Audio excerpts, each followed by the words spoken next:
Hello and welcome to a fantastic new season of podcasts. We now shift our focus from the excitement of the international circuit of Champions Trophy to one of India's and may I say the world's greatest circus of cricket, the IPL. And while we do that, the internet is full of videos, talking about all the IPL teams on one side.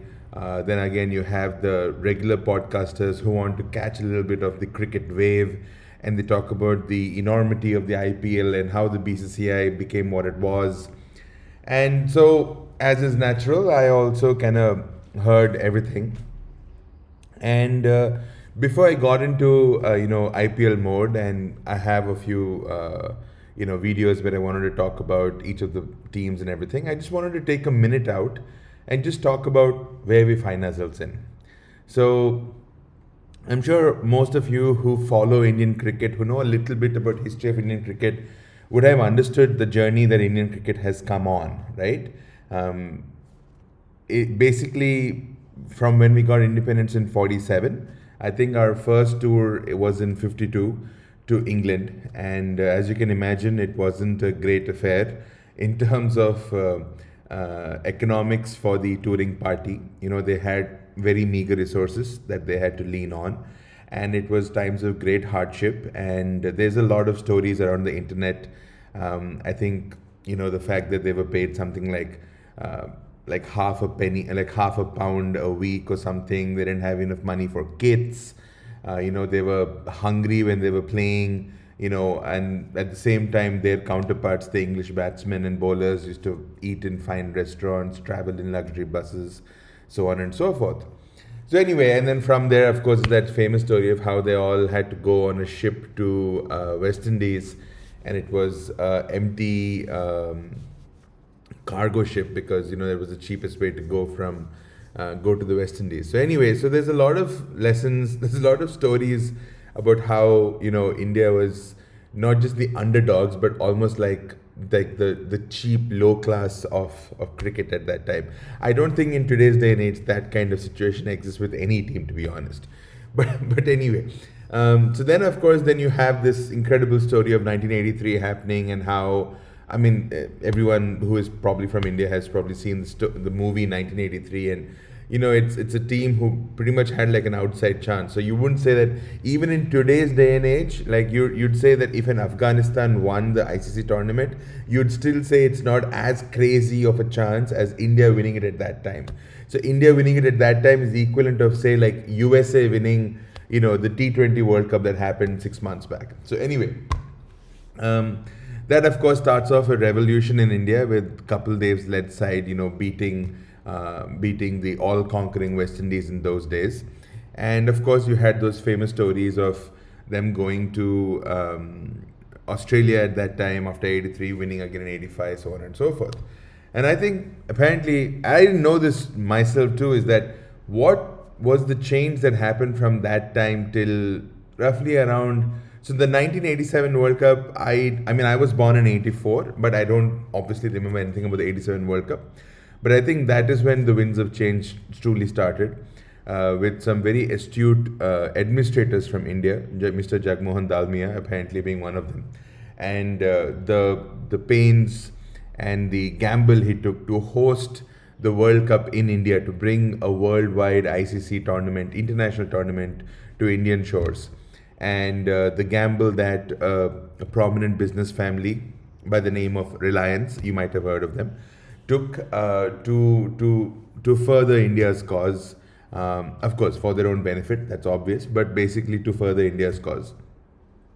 And then you had the 92 World Cup, so on and so forth. By the time 96 came around, I remember 96 very clearly. It was I remember the World Cup, I remember India crashing out in the semis, and something had started happening around that time, around 99, 2000, early 2000s. India used to travel and used to never travel well, but we weren't necessarily a great winning team. That was the time that was dominated by the Australian team. But there was always a great fan following around India. And you could tell that, okay, fine, the fan following is because India is a populous country. But it was so much more than that. And I never quite understood why cricket was a big thing in India.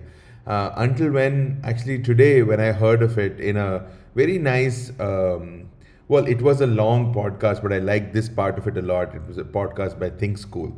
And that, I think, so what he said is, it's not so much the fact that India all loves cricket or anything of that sort, but it's that when you think about a sport and you think about how successful it is, you think about it, you think about what makes it successful.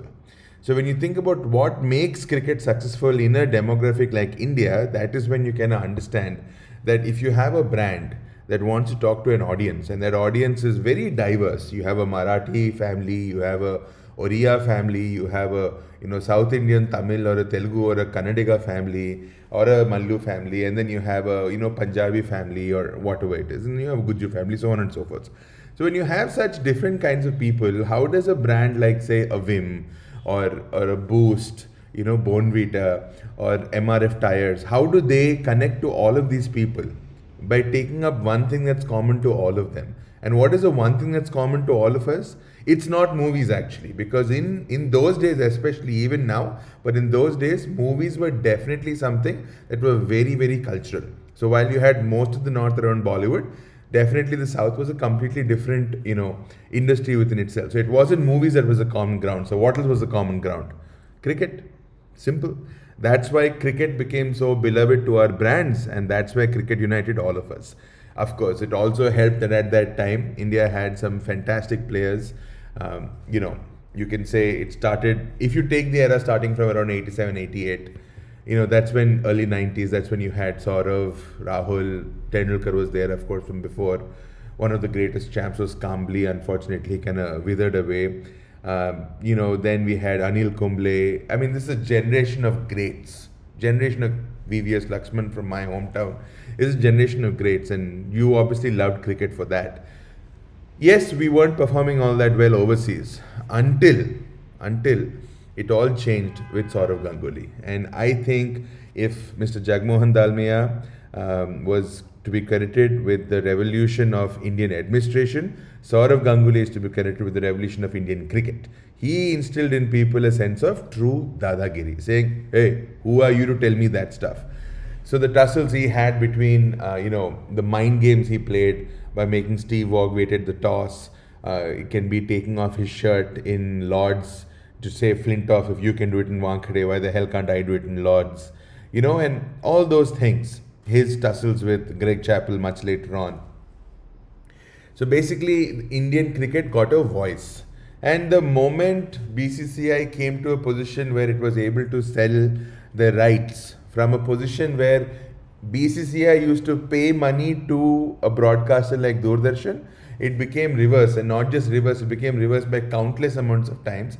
BCCI was charging crores of rupees for other broadcasters to showcase our matches, and that's when everything changed. And it's strange that India's cricket and India's socio-political journey is almost parallel. There is something correlating between both of them. So as India went on that fantastic journey over the last 10-15 years of becoming Atmanirbhar Bharat or Viksit Bharat, our dream, or whatever it is, I think so you can say even is the Indian cricket team. Today the Indian cricket team is, I think, second to none in terms of attitude, in terms of sportsmanship, in terms of just being ambassadors of the game. And I think the same can go with India too, but I'm going into a social political space here, which I don't want to right now. But yeah, so then of course was that fantastic moment when a striking person from the middle of nowhere with long tousled hair and an athletic physique captured the romance of cricket and enamored a billion people. I'm talking about MS Dhoni, by the way, and won the 2008, was it 2008? Yeah, 2008 World T20 inaugural World Cup, of course, with Yuvraj Singh stealing the show with his crazy antics against England and Australia, and it was a memorable tournament to win. And then we came back, and there was that crazy bus ride back in Wankhede, And right in the shadow of that victory was born the IPL, the Indian Premier League. And when it was born, you could sense that something magical had happened. And at that time, I don't think people quite understood it. But can you believe that in a matter of about 20 years, 25 years, we have gone from a situation where Indians, forget Indians, every single country in the world used to line up to play first class cricket in England. The English board was number one. Then came the Australian board. And today, forget about us lining up to play first class cricket. There are players who are captains of their national teams who choose not to go for national duty and instead choose to represent their club in IPL. Not only because of the riches. Let's make things simple. It's not just because of the riches. Yes, riches are there for sure. But simply because I feel that the star power that the IPL brand has is second to none. They say NFL. They say NFL is the first, the highest rated brand or whatever it is. Give it a couple of years, NFL is out of the issue. I mean, when you talk about cricket, when you talk about sport in a country like India, IPL is the be all and the end all. And for us to get to this position, get to a position where stars, the biggest stars, the brightest talent from across the world wants to come here, wants to come to our country, play our tournament amongst our fans. I mean, what else are you looking for? That's the most ultimate thing that you could have achieved as India. And I think the IPL is a testimony to that. The IPL is not just a testimony in celebrating the talent in cricket, in Indian cricket, it's also celebrating India. It is a glorious exhibition of what India can be. It's an exhibition and it's a testimony to India's talent and India's ability. So I wish IPL all the best. I wish whatever happens to it, whether they go overseas, because we have such a large Indian diaspora in other countries also. But ultimately, you will always remember IPL as the vehicle which really established India, not on the world stage, but really established India as the most dominant force in the world sporting theatre. Not cricket, world sporting theatre, the most dominant force is the Indian Premier League. And that's a very, very proud moment for all of us. So from the humble days of traveling with broken shoelaces, with torn shoelaces, torn shoes, traveling in cargo ships, humiliating performances and humiliating treatment from other countries. Not too long ago, 30, 35 years back, to figuring out that we have a voice, to expressing our voice, and to today being the most dominant voice. What a fantastic story. So, on that note, welcome to the IPL.